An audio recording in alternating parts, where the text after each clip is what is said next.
এবং এই কথাবার্তা, এই জ্ঞান আদান প্রদানের মাধ্যমে যদি কোনো ভুল ত্রুটি হয়ে থাকে একে অপরের মাধ্যমে সংশোধন করা। আমি মনে করি যে আমার আজকের এই বক্তব্য এটা শুধুই মাত্র একটি মোজাকার আপনাদের সাথে আমার।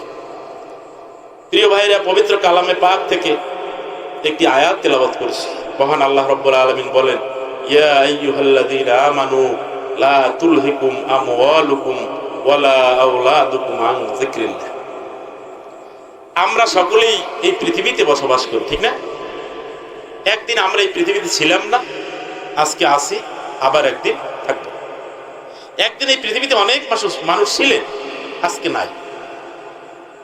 আবার এই পৃথিবীতে একদল মানুষ আজকে নাই, ভবিষ্যতে এই পৃথিবীর নেতৃত্ব দিবেন তারা। এই যে আসা যাওয়ার এই পরিক্রমার এই মধ্য দিয়েই তো পৃথিবী চলতেছে নাকি? আমরা যদি আদম আলাইহিস সালাম থেকে শুরু করে এই পর্যন্ত এই মানব জীবনের টোটাল ইতিহাস দেখি, তাইলে এই আসা যাওয়ার ইতিহাস, আর কিন্তু কিছু। কেউ এসেছেন, কেউ আসতেছেন, কেউ আসছেন, কেউ চলে যাচ্ছেন, কেউ যাওয়ার পথে। সুতরাং পৃথিবী থাকার জায়গা না। এই পৃথিবীতে আমরা নিজের ইচ্ছায় আসি না, আল্লাহ তাআলার ইচ্ছায় আসি। আবার এই পৃথিবী থেকে আমরা চলেও যেতে চাই না, কারণ আসার পরে এই পৃথিবীর বিভিন্ন মায়ায় আমরা জড়িয়ে যাই। বিশেষ করে এই পৃথিবীটির নাম হলো দুনিয়া। দুনিয়া অর্থাৎ দুইটা জিনিস নিয়ে পৃথিবী। কটা জিনিস নিয়ে? দুইটা জিনিস। একটা হলো সন্তান, আরেকটি হলো সম্পদ। একটি হলো সন্তান, আরেকটি হলো কি? সম্পদ। এই জন্য এই পৃথিবীর নাম হচ্ছে দুনিয়া, মানে দুইটা জিনিস নিয়ে পৃথিবী। তাহলে দেখেন, আমরা এই পৃথিবীতে যা কিছু করি এই দুইটা কারণেই করি, ঠিক না? একটা হলো আমরা যা কিছু করি, ন্যায় অন্যায়, ভালো মন্দ, যা কিছু করি, সৎভাবে অসৎভাবে আমরা পয়সা উপার্জন করি আমরা এই পৃথিবীতে নিজের সম্পদকে বৃদ্ধি করার জন্য, মানে দুনিয়া কামাই করি, অর্থাৎ সম্পদ কামাই করি। আরেকটি হলো যে এই সম্পদ আমি কেন কামাই করি? এই সম্পদ কামাই করি, এই সম্পদের মাধ্যমে আমার সন্তানকে আমরা মানুষ করি, বিভিন্নভাবে তাদেরকে প্রতিষ্ঠিত করি, তাদেরকে শিক্ষা দীক্ষা দেই, সমাজের একটি স্তরে তাদেরকে পৌঁছিয়ে দেই সম্পদের মাধ্যমে। সমাজে দেখা যায় যাদের সম্পদ আছে তাদের সন্তানগুলো উচ্চ শিক্ষিত, সমাজে ভালো ভালো অবস্থানে রয়েছে। যাদের সম্পদ নেই, তাদের শিক্ষা দীক্ষা কম, সমাজের ভালো অবস্থান তাদের নাই। এই দুই কারণেই মূলত আমরা দুনিয়ার পিছনে ছুটি, ঠিক কিনা? মহান আল্লাহ রাব্বুল আলামিন এই দুইটার কথাই বলছে, ইয়া আইয়ুহাল্লাযীনা আমানু লা তুলহিকুম আমওয়ালুকুম ওয়ালা আওলাদুকুম আন যিকরিল্লাহ। এখন এই দুইটা জিনিস আমাদেরকে কে দান করেছে? এই দুইটা জিনিস কে দান করেছে? আল্লাহ দান করেছে। কারণ পৃথিবীতে অনেক মানুষ আছে যে হাজার হাজার কোটি টাকার মালিক, একটি সন্তানের জন্য চেষ্টা করতেছে, তার সন্তান হচ্ছে, আছে কিনা? আছে কিনা? তাহলে সন্তান যদি কেউ নিজে পয়দা করতে পারত, তাহলে পৃথিবীতে কোনো সম্পদশালী ব্যক্তি নিঃসন্তান থাকতেন। এই কথা বল। তাইলে সন্তান কার দান? সম্পদ কার দান? সম্পদ না, সম্পদ আল্লাহর দান। কেন? সম্পদ তো আপনি আমি কামাই করি। সম্পদ আপনি আমি চাকরি করি, পরিশ্রম করি, তারপরে বাটপারি করি, শয়তানি করি, পরের জায়গা আইল ঠেলি, হ্যাঁ, পাওনা টাকা দেই না, তারপরে বিভিন্ন মানুষের আমানত মেরে দেই, বিভিন্নভাবে সম্পদ আমি অর্জন করি। সম্পদ আল্লাহ কেমনে দেয়? সম্পদ যে আল্লাহ তাআলা আমাদেরকে দান করে। ইয়া আইয়ুহাল্লাযীনা আমানু আনফিকু মিম্মা রাযাকনাকুম, এর পরের আয়াতে আল্লাহ বলেন যে হে ঈমানদার, যে খরচ করো, আনফিকু মিম্মা রাযাকনাকুম, যে সম্পদ আমি তোমাদেরকে দিয়েছি, যে রিজিক আমি তোমাদেরকে দিয়েছি, সেইখান থেকে দান করার জন্য বলছি। আল্লাহ তাআলা কিন্তু আপনার আমার সম্পদ চান না। আল্লাহ বলছেন, বেটা আমি তোকে যে সম্পদ দিয়েছি সেইখান থেকে তুই দান করবি। তাইলে এরকম বিভিন্ন কোরআনের আয়াতে আল্লাহ তাআলা বলছেন এই সম্পদ আমি তোমাকে দিয়েছি। ইয়া আইয়ুহাল্লাযীনা আমানু আনফিকু মিম্মা রাযাকনাকুম মিন ক্বাবলি আইয়াতিয়া ইয়াউমুল লা বাইউন ফীহি ওয়ালা খুল্লাতু ওয়ালা শাফাআত। অন্য আয়াতে এটা বলছে। আর এই আয়াতে বলছেন ইয়া আইয়ুহাল্লাযীনা আমানু আনফিকু মিম্মা রাযাকনাকুম মিন ক্বাবলি আইয়াতিয়া আহাদাকুমুল মাউতু ফায়াকুলা রাব্বি লাউলা আখখারতানি ইলা আজালিন করিব ফাসাদদাকা ওয়া আকুম মিনাস সালিহিন। সম্পদ কিন্তু আমরা দিতে চাই না। সম্পদ আমার মনে করি আজকে আমরা যে কথা এখানে বলতেছি যে সম্পদ আল্লাহর দান, যদি এই বিশ্বাস আমাদের থাকতো যে সম্পদ আমাকে আল্লাহ দিয়েছেন, তাইলে যে কোনো দিনই টাকা যায়, যে কোনো আল্লাহর রাস্তায় খরচে আমরা সর্বাগ্রে লাভবাহিক বলতাম, কারণ সম্পদ তো আল্লাহ। পরের জিনিস পরকে দিতে আমাদের কোনো সমস্যা আছে? পরের জিনিস পরকে দিতে আমাদের কোনো সমস্যা আছে? ওই আমরা তো দেই না। আমরা মুখে বলি সম্পদ আল্লাহ আমাকে দিচ্ছে, কিন্তু যখন সম্পদ চাওয়া হয় তখন দেই না, কারণ সম্পদ আমার। কি ইয়া আইয়ুহাল্লাযীনা আমানু লা তুলহিকুম আমওয়ালুকুম ওয়ালা আওলাদুকুম আন যিকরিল্লাহ। আল্লাহ বলেন, বান্দা, এই সন্তান এবং সম্পদ এই দুইটা জিনিসই আমি তোমাকে দিয়েছি, দেওয়ার পরে আমি এই দুইটা জিনিসের সঠিক ব্যবহারও আমি তোমাকে শিক্ষা দিয়েছি। সুতরাং যে ব্যক্তি এই সম্পদ এবং সন্তানের সঠিক ব্যবহার জানবে না, আল্লাহ বলেন খবরদার খবরদার, এই সন্তান সন্ততি এবং সম্পদ তোমাকে যেন ধ্বংস করে না দেয়। লা তুলহিকুম আমওয়ালুকুম ওয়ালা আওলাদুকুম। আল্লাহ বলেন খবরদার খবরদার, হে ঈমানদারেরা, সন্তান সন্ততি এবং ধন সম্পদ তোমাদেরকে যেন ধ্বংস করে না দেয়।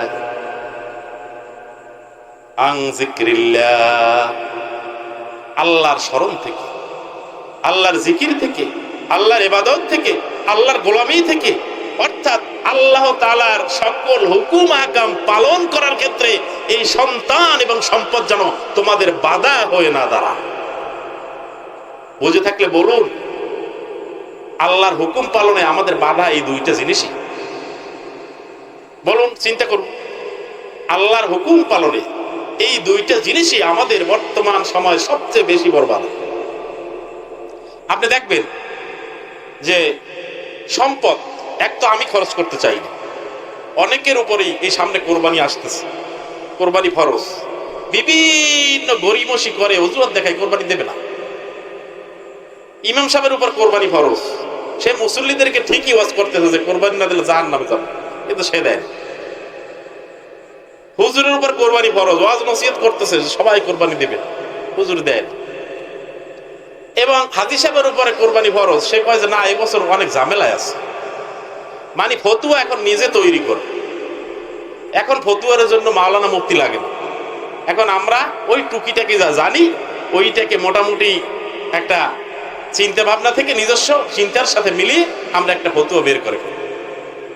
আমার যে কোরবানি লাগবে না এই কথাটা কি আমি বলতে পারবো? আপনার যে কোরবানি আপনার কি সেই পরিমাণ জ্ঞান আছে? যেই পরিমাণ জ্ঞান থাকলে পরে আমি বলতে পারি যে না, আমার উপরে এই মুহূর্তে কোরবানি নাই। অনেক মানুষের উপরে এলাকায় হজ ফরজ হয়েছে, 10 কুড়া জায়গার মালিক কয় যে টাকা নাই, হজ করে না। 8 কুড়া জায়গার মালিক কয় এটা তো জায়গা, জায়গা তো টাকা না, বেচলে টাকা হবে। জায়গার উপরে জাকাত আসে না, জায়গার উপরে কি হজ ফরজ হয় না? এখন শুনছে যে জায়গার উপর জাকাত আসে না, চিন্তা করে জাকাতই যদি না আসে, জাকাত তো ফরজ, তাহলে হজ কি আর ফরজ? মানে হজ কি ফরজ হবে? জাকাতই যদি ফরজ না হয়, ওই যে নিজে নিজে পণ্ডিত। এই জন্য দেখেন, এখন কেন আমি এই বিভিন্ন ভাবে ইনিয়ে বিনিয়ে আল্লাহর হুকুম থেকে নিজেকে আমি পিছনে ফেলে রাখি? কারণ সম্পদ খরচ হয়ে যায়। সম্পদ কি? তাহলে একটু আগে আমরা যে বললাম যে সম্পদ আল্লাহ দেয়, তাহলে আমাদের কথা আর কাজে কোনো মিল আছে? এটা শুধু আপনি আর আমি এখানে আমরা যারা আছি আমাদের নয়, এইটি সারা দেশের চিত্র, সমগ্র জাতির চিত্র। আল্লাহ তাআলা তো অনেক জায়গায় ঘুরেছে, প্রায় 64 দেশ বিদেশে, অনেক দেশ। এটি সকল ম্যাক্সিমাম মুসলিমের চিত্র যে মুখে বলে রিজিক দাতা আল্লাহ। রিজিক দাতা যদি আল্লাহ হয় তাহলে সুদের টাকা লাগবে কেন? রিজিক দাতা যদি আল্লাহ হয় তাহলে অন্যের ঠকানো পয়সা লাগবে কেন? রিজিক দাতা যদি আল্লাহ হয় কিস্তি তোলা লাগবে কেন? রিজিক দাতা যদি আল্লাহ হয় মানুষের টাকা মেরে দিতে হবে কেন? রিজিক দাতা যদি আল্লাহ হয় 2 নম্বরই ব্যবসা করা লাগবে কেন? মুখে বলি কিন্তু কাজে এই মুখের কথা কোনো বাস্তবায়ন নেই। মুখে বলছি সম্পদ দিবে আল্লাহ, সম্পদ দেয় আল্লাহ, সম্পদের মালিক আল্লাহ, কিন্তু আল্লাহ যখনই সম্পদ চায়, আল্লাহ বলেন আমার প্রদত্ত সম্পদ থেকে তুমি আমার পথে ব্যয় করো, তখন আর সম্পদ আমার। একদম কারুনের চরিত্র। সব বুঝি, আমরা যে বুঝি না এরকম না। ওয়াজ জীবনে অনেক শুনছেন, শোনেন। আমার ওয়াজ অনেকেরই ভালো লাগে না, কারণ তেল মাজা ওয়াজ জানিও না, করিও না। আমি যতটুকু বুঝি, বর্তমান সময়ের ওয়াজ জানে না এরকম কোনো মানুষ নেই। 3 বছরের পোলাও দাঁড়া করাই দেবে, 3 ঘন্টা ওয়াজ করবে, কারণ এই দেশে ওয়াজে 6 লাভ হয়ে গেছে। সুতরাং আমাদের এখন আর নতুন ভাবে ওয়াজ শোনা লাগবে, সেইটা আমি ব্যক্তিগতভাবে মনে করি না। আমি মনে করি আমরা যা জানি তা যদি মানতে পারি, তাইলে আমাদের নাজাতের জন্য যথেষ্ট হয়ে যাবে। কিন্তু আমরা বিভিন্ন ভাবে ছল চাতুরি, 2 নম্বরের আশ্রয় গ্রহণ করি, বিভিন্ন ভাবে আমরা শয়তানকে বন্ধু হিসেবে গ্রহণ করি, আমরা শয়তানের থেকে পরামর্শ নিই। আমরা কখনোই আল্লাহর কাছে নিজেকে সমর্পণ করি না, আত্মসমর্পণ করি। এই জন্য প্রিয় ভাইরা, আল্লাহ বলছেন যে হে ইমানদারেরা, না বেঈমানদেরকে বলছেন, কাফেরদেরকে বলছেন। কেন? কাফেরদের ধন সম্পদ নাই, তাদের সন্তান সন্ততি নাই। কাফেরদেরকে আল্লাহ বলেন না, ইমানদারদেরকে বলছেন। কারণ সে তো স্কুলে ভর্তি হয় না। যে ভর্তি হয় না তার জন্য কোনো নিয়ম কানুন আছে, তার পরীক্ষা আছে, তার কি পাশ ফেল আছে? কিছু নাই, সে তো বিনা হিসাবেই। এই জন্য আল্লাহ তাআলা কোরআনে যত নির্দেশনা দিয়েছেন মুমিনদের জন্য, যারা ঈমান এনেছে, যারা কোরআনকে বিশ্বাস করেছেন, যারা আল্লাহকে বিশ্বাস করেছেন, যারা নবীর উপর ঈমান এনেছেন, যারা নবীকে বিশ্বাস করেছেন, যারা কোরআন হাদিসের সকল কিছু সত্য বলে গ্রহণ করেছেন, তাদেরকে আল্লাহ তাআলা ওয়াজ করতেছেন, নসিহত করতেছেন, দিক নির্দেশনা দিতেছেন। এটা হলো তাফসীর। আল্লাহ কোরআনে তাফসীর করতেছে। আল্লাহ তাফসীর কোনো মানুষের করার ক্ষমতা নেই, আল্লাহ তাআলা করে দিয়েছে। সকল ওয়াজ আল্লাহ কোরআনে করে দিয়েছে। আল্লাহ বললেন যে খবরদার বান্দা, সন্তান আমি দিয়েছি, সম্পদও আমি দিয়েছি। এর অনেক ব্যাখ্যা আছে, অনেক যুক্তি আছে। আল্লাহ যে দিয়েছেন অনেক প্রমাণ আছে। আমি যে করছি এর পক্ষে একটা যুক্তিও নেই। আজকে দেখেন অনেক মানুষ অসুস্থ হয়ে পড়ে রয়েছে, অকেজ, বয়স বেশি না, আবার তার থেকে অনেক বেশি বয়সী একটি লোক দিন রাত 24 ঘন্টা পরিশ্রম দেয়, মাসে লক্ষ লক্ষ টাকা ইনকাম করে। এখন টাকা কি সে কামাই করে? তাহলে যে লোকটাকে আল্লাহ অসুস্থ করে ফেলে রাখলো, যে ইনকামের পথে যে কোনো চেষ্টা করতে পারলো না, আয় রোজগার করতে পারলো না, তার দোষ কি? আল্লাহ তাআলা যে আপনাকে আমাকে সুস্থ রেখেছেন, আল্লাহ তাআলা আপনাকে আমাকে যে সুযোগ দিয়েছেন, এগুলো সব আল্লাহ করে।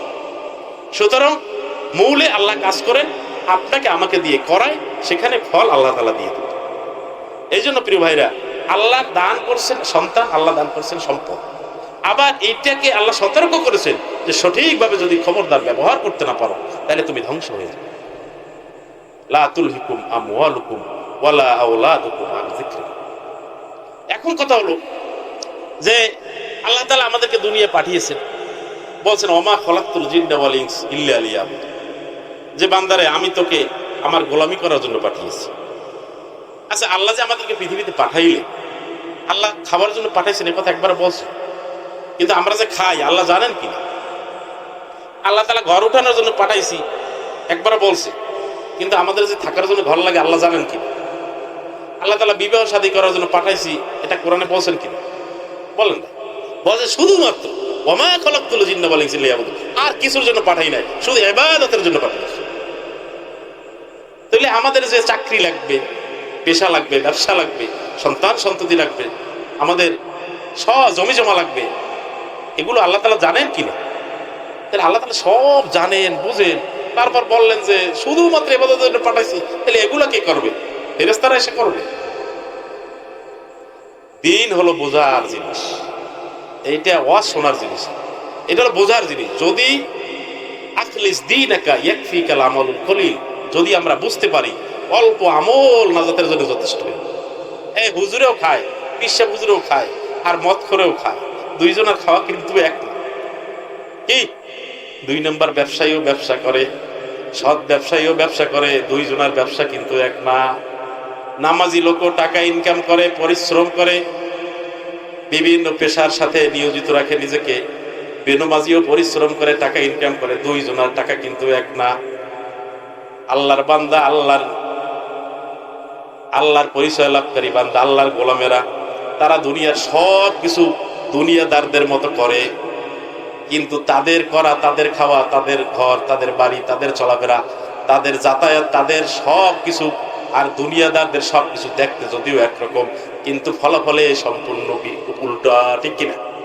সম্পূর্ণ উল্টা। আল্লাহ বলেন যে বান্দা শুধু ইবাদতের জন্য বানাইছে।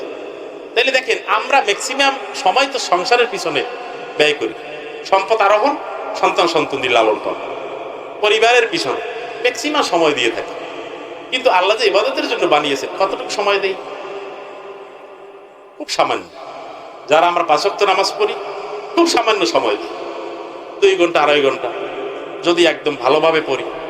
আর অনেক মুসল্লিরা যে মুরগির আদার খাওয়ার মতো, এরা তো 15-20 মিনিটে 5 ওয়াক্ত শেষ। তাইলে সর্বোচ্চ 2 থেকে 2.5 ঘন্টা সময় আমরা আজান থেকে নিয়ে জামাত, সুন্নাত ওয়াজিব সহ আমরা 2.5 ঘন্টা দৈনিক 24 ঘন্টায় আমরা আল্লাহকে দিতে পারি। ঠিক কিনা? মানে আমরা যারা পরিপূর্ণভাবে দিন মানার চেষ্টা করি, তারা আমরা আল্লাহকে সর্বোচ্চ 2.5 ঘন্টা দিতে পারি। আর বেশি তো পারি না, পারি চাইলেও তো পারি না। করবেন কি? সারাদিন তার নামাজ পড়া সম্ভব না, সারাদিন তার জিকির করা সম্ভব না, সারাদিন তার এক জায়গায় বসে থাকা সম্ভব। কারণ আমাকে তো কাজ করতে হবে। লাকাদ খালাকনাল ইনসানা ফি কাবাদ। আল্লাহ বলেন মানুষকে আমি শ্রম নির্ভর করে সৃষ্টি করেছি। এই মানুষকে শ্রম নির্ভর করে কে সৃষ্টি করেছে? আল্লাহ। আপনি দেখেন আল্লাহ কি কুদরত, আল্লাহু আকবার। আপনি একটা গরুর 4টে হাত পা, সে কি কাইতেই পারবে, শীতেই পারবে? কোনো সম্ভাবনা আছে? কিন্তু দেখেন, সে 1 কেজি একটা বোঝাও সে তুলে সে বহন করে নিয়ে যেতে পারবে। যদি মানুষ তার পিঠে বাঁধিয়ে দেয়, গলার সাথে বাঁধিয়ে দেয়, তাহলে নিয়ে যেতে পারে। কিন্তু এই 2 পায়ে মানুষ, যার দাঁড়িয়ে থাকাটাও কষ্ট, 2 পায়ের উপরে 2 মনের একটা দেহকে দাঁড় করিয়ে রাখাও কষ্ট, সেই মানুষ 2 মনের একটা বস্তা জায়গায় চলে যাচ্ছে। হ্যাঁ, কে শক্তি দিয়েছেন? আল্লাহ বলছেন যে ইন্নাল ইনসানা লাকাদ খালাকনাল ইনসানা ফি কাবাদ। আমি এই শ্রম, এই শক্তি, এই কৌশল মানুষকে আমি শিক্ষা দিয়েছি। এই যে কিছুক্ষণ আগে বললাম যে সম্পদ আমার না, আল্লাহ যদি আমাকে এই ক্ষমতা না দিতেন, যদি গরুর মতো আমাকে বানাই রাখতেন, তাহলে আমার পক্ষে তো হাঁটাই দুষ্কর ছিল, হাঁটাই অসম্ভব ছিল। সেখানে আপনারা দেখেন কত আপনার মিটার, শত মিটার উপরে উঠে একটা মানুষ ঝুলে কাজ করতেছে। অন্য কোনো মানুষের, পশু পাখির পক্ষে সম্ভব? অন্য কোনো জানোয়ারের পক্ষে সম্ভব? কত কৌশলে মানুষ কাজ করতেছে দেখেন, সম্ভব ছিল না অন্য কোনো জানোয়ারের পক্ষে। অথচ তাদের কিন্তু সুযোগ আছে, এবং তাদের আকৃতিগত দিক থেকে কিন্তু এই পেশার সাথে তারা যায়ও, কিন্তু তারা পারে না। কারণ আল্লাহ বলেন আমি তাদেরকে শ্রম নির্ভর করে সৃষ্টি করি না, বরং মানুষ তাকে যদি কোনো কাজে খাটাইতে পারে, কিন্তু সে নিজে কোথাও খাটে না, সে নিজে কি কোথাও খাটে না। আর মানুষকে আল্লাহ এমন ভাবে সৃষ্টি করেছে যে মানুষ এই পৃথিবীতে যা করতে চায় তাই করতে পারে। তাইলে এই করার ক্ষমতা যদি আল্লাহ আমাকে না দিতেন, আপনাকে না দিতেন, তাহলে আমি কি আর্ন করতে পারতাম, ইনকাম করতে পারতাম, টাকা পয়সা অর্জন করতে পারতাম? তাইলে দেখা যায় যে আসলে আমরা ইনকাম করি, আমরা কামাই করি, কিন্তু মূলত আমরা করি না। এই সকল কিছুর শক্তি আল্লাহ তাআলা আমাদেরকে দিয়ে দেন। এই জন্য আল্লাহ বলছেন যে মিম্মা রাযাকনাকুম, যে রিজিক আমি তোমাদেরকে দান করেছি। বিভিন্ন আয়াতে আল্লাহ বলছেন যে আমি যা দিয়েছি তার থেকে দান করো। কোনো জায়গায় বলেন নাই যে তোমার সম্পদ আমাকে দাও, বলছে আমি যা দিয়েছি সেখান থেকে দাও, সেখান থেকে হজ করো, সেখান থেকে যাকাত দাও, সেখান থেকে কোরবানি করো, সেখান থেকে দান করো, সেখান থেকে সবকিছু। এখন কথা হলো যে আল্লাহ তাআলা জানেন সবকিছু, তারপরও আল্লাহ বলেন শুধু ইবাদতের জন্য সৃষ্টি করেছে। তাইলে আমার কামাই করবে কে? আমার রোজা রাখবে কে? মানে রোজগার করবে কে? আমার ঘর বাড়ি উঠাইবে কে? বিবাহ শাদী করবে কে? ছেলে মেয়ে বিবাহ দেবে কে? লেখাপড়া শিখাইবে কে? জমি চাষ করবে কে? ব্যবসা করবে কে? এগুলো কে করবে? এর জন্য তো আল্লাহ সৃষ্টি করেন না, সৃষ্টি করছে ইবাদতের জন্য। কিন্তু আমরা ইবাদত করতে পারতেছি কতটুকু? যদি আমরা পুরো সময় আল্লাহর হুকুম মানিও, তাও পারতেছি কতটুকু? 2.5 ঘন্টা। আর যারা মানে না তারা তো এই সময়টাই দেয়। আমাদের পক্ষে পুরো সময়টা আল্লাহকে দেওয়া সম্ভব না। আল্লাহ বলছেন যে বান্দা আমি বুঝতে শুনেই কইছি। আল্লাহ কি বলেন যে আমি কি বুঝতে শুনেই। আল্লাহ বলেন যে এই বান্দা ফজরের নামাজের পরে ফাইজা কুদিয়াতিস সালাতু ফান্তাশিরু ফিল আরদ ওয়াবতাগু মিন ফাদলিল্লাহ, যে বান্দা যখন নামাজ শেষ করো তখন আল্লাহর করুণা আল্লাহর নিয়ামত অন্বেষণ করার জন্য জমিন ছড়িয়ে পড়ো। আল্লাহ এই রিজিক এটাকে আল্লাহর নিয়ামত বলেছেন, ফজল বলেছেন, করুণা বলেছেন।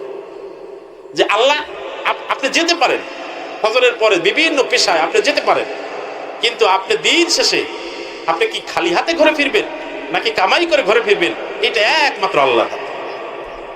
অনেক মানুষই সকালবেলা কামাইয়ের উদ্দেশ্যে বের হয়, দিন শেষে কেউ নিয়ে ফেরে কেউ না নিয়ে ফেরে, কেউ আবার ঋণগ্রস্ত হয়ে ফেরে, ঠিক কিনা?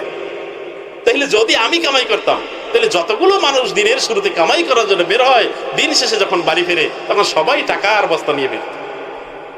তাহলে যেহেতু সবাই ফিরে না, তাইলে বোঝা গেল যে আল্লাহ তাআলা যাকে তৌফিক দিয়েছেন, আল্লাহ তাআলা যার প্রতি করুণা করেছেন, আল্লাহ তাআলা যার প্রতি ফজল ও করম করেছেন, তিনিই টাকা পয়সা কামাই করে ঘরে ফিরতে পারেন। আর আল্লাহ তাকে যাকে রিজিক দেননি তার পক্ষে সম্ভব হয়, ঠিক কিনা? তো এই জন্য আল্লাহ বলেন যে আমি বুঝে শুনেই বলছি, আমি তোর ইবাদতের জন্য সৃষ্টি করছি, আমার ইবাদত ছাড়া পৃথিবীতে আর তোর কোনো কাজ নেই। আল্লাহ বলেন কি যে বান্দারে আমার ইবাদত ছাড়া পৃথিবীতে তোর আর কোনো কি নাই।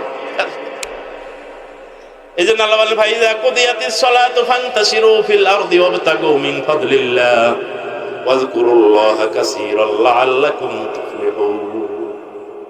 কাজ করো, জিকির করো, বেশি বেশি আল্লাহকে স্মরণ করো, সফল কাম। ফজরের নামাজ জামাতের সাথে আদায় করার পরে, জিকির আজকার করার পরে বান্দা যখন মসজিদ থেকে যায়, নামাজের মুসাল্লা থেকে বের হয়ে যায়, আল্লাহর ফেরেশতারা নেক লেখা বন্ধ করে দেয়। আল্লাহ ডাক দিয়া বলেন ফেরেশতারা রে, আমার বান্দা মসজিদে যতক্ষণ নামাজ পড়ছিল, জিকির আজকারে রত ছিল, আমার ইবাদতে মশগুল ছিল, তুমি আমার বান্দার আমল নামায় লেখ লিখতেছিলে, এখন কেন নেক লেখা বন্ধ করে দিয়েছো? ফেরেশতারা বলেন আল্লাহ আল্লাহ সব কিছু জানেন, তারপরও সাক্ষী রাখতেছেন না। ফেরেশতারা বলেন আল্লাহ রে, তোমার বান্দা এখন তো আর তোমার কাজ করে না, তোমার ইবাদতেও মগ্ন নাই, জিকির আজকার করে না, নামাজ পড়ে না, কোরআন তেলাওয়াত করে না, নফল ইবাদত করে না, আমরা কিভাবে তোমার বান্দার আমল নামায় নেক লিখতে থাকবো? আল্লাহ ফেরেশতাদেরকে পাল্টা প্রশ্ন করে, হাদিসে এসেছে। বলেন ফেরেশতারা আমার বান্দাকে এই কাজ করার এই প্রয়োজন কে দিয়েছে? সংসার কে দিয়েছে? বলে তুমি। পেট কে দিয়েছে? তুমি। সন্তান কে দিয়েছে? তুমি। ঘর বাড়ি কে দিয়েছে? তুমি। দুনিয়ার যাবতীয় প্রয়োজন তার কামাই করে মিটাতে হবে, এইটা কে দিয়েছে? বলে তুমি।